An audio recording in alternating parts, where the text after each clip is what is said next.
Hi, my friends. How are you doing? So, I just wanted to chat with you briefly today about getting out of a funk.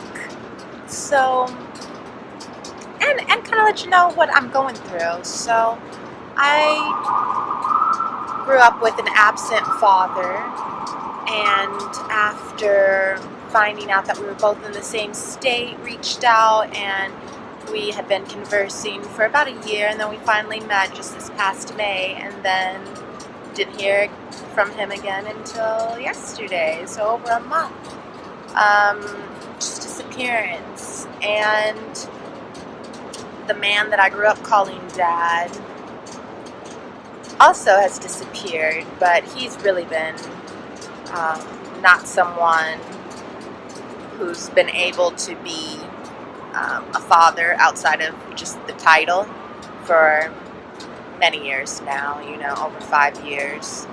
So I woke up feeling blah, not myself, a little sad, and I knew it was because I needed to reflect on the experience of having two absent fathers and kind of how that makes me feel, but it's been put off too long. So that's why my mind and my heart and spirit today were like, it's time to address it. So I woke up feeling, a little down, and so I just started having a little conversation with God, and I had to be honest with myself. So that's what I want to talk about. We lie to ourselves every single day. There's numerous lies we tell ourselves, and it's a habit, and I don't think many of us are even aware of it. It was brought to my attention because Ben read an article about it some months ago, and he mentioned it to me, and I started reflecting, and it's like, so for example, one small lie that I would tell myself, I know myself. If I don't exercise as soon as I wake up, 98% chance it's not going to happen at all.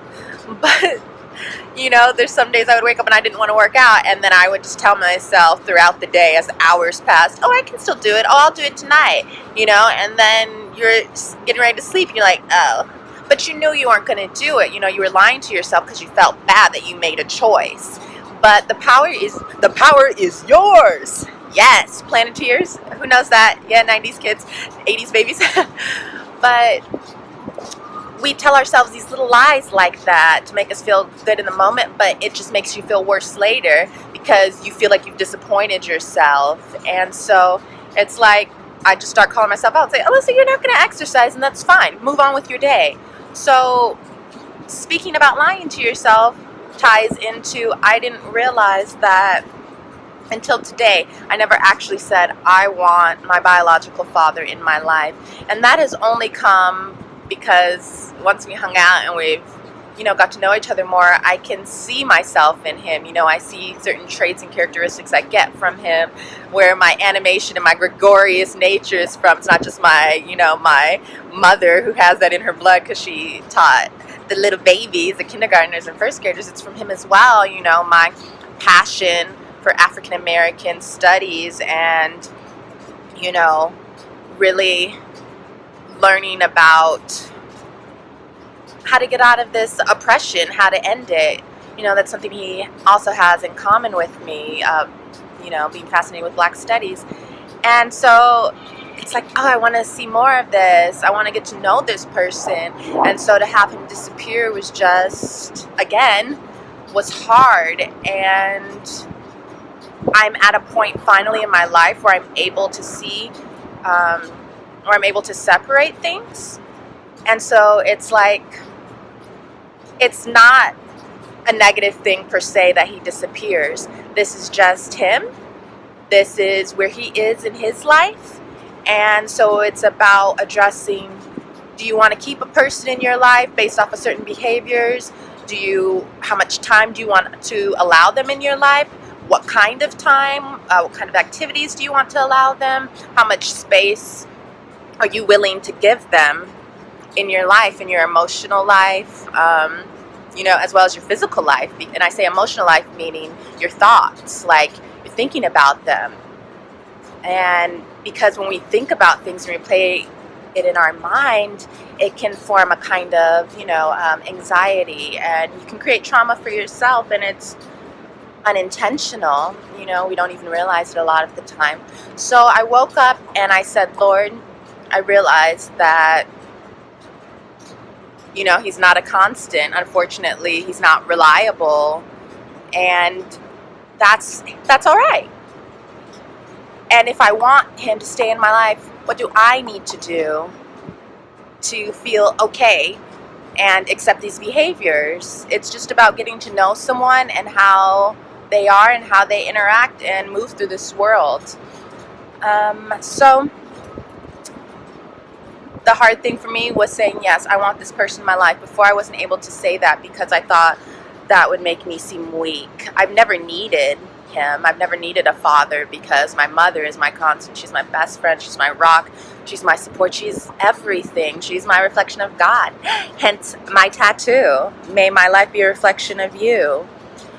And so I've never needed a father. And so I thought that I would have no kind of emotions or anything attached to that. But needing and wanting are different. And so I had to acknowledge that, yes, I wanted this person in my life. And it's fine to acknowledge that, because if you aren't honest with yourself, how can you make the changes to make yourself happy? So I knew I was sad. So when you're sad, you should do the things make you happy if you're able to. So I know writing things out is good for me because then it gets off my mind, and a lot of the time you're rehearsing things in your mind, and so then that keeps you in kind of like a funk, even if it's just like one compartmented like portion of your mind. And so now I already felt lighter as soon as I wrote in my diary and just let my feelings out. And so that's something you can do. That's therapy for yourself. I'm outside because nature makes me happy, and just hearing the sounds and seeing people, wearing color makes me happy. Making myself a turmeric latte at home makes me happy. Disney movies make me happy. So I'm going to watch a Disney movie. I'll probably paint today because it's very therapeutic and relaxing for me. Oil painting is the most therapeutic for me. Drawing actually isn't therapeutic for me. It's just a different kind of feeling, and certain things you just have to get out in different ways. When I deal with the continual killings of Africans around the world by cops and vigilantes uplifting white supremacy, that doesn't come out in my drawings, in my paintings, and that's something I wanted, but I realized, no, that's just not where I am right now, and maybe I will never express that part of me in that way. Spoken word is what helps me because I have a lot on my mind about it, but it's only spoken word and poetry that I'm able to get that feeling out. So find out what your outlets are, friends.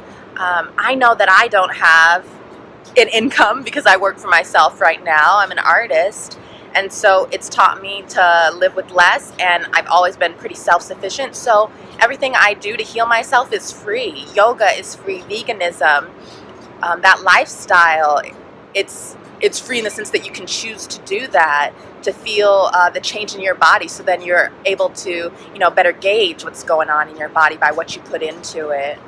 And I found ways to make it cheaper because it's expensive and I'm on a limited income, based off of my very generous partner and mother who support me right now. And so I want to be able to provide free healing tools for you, friends. So I hope this is helpful. Please let me know in the comments if it is, and I'm going to continue to make some more videos for the vlog. And I hope that you will stick with me and we can really learn a lot of things together.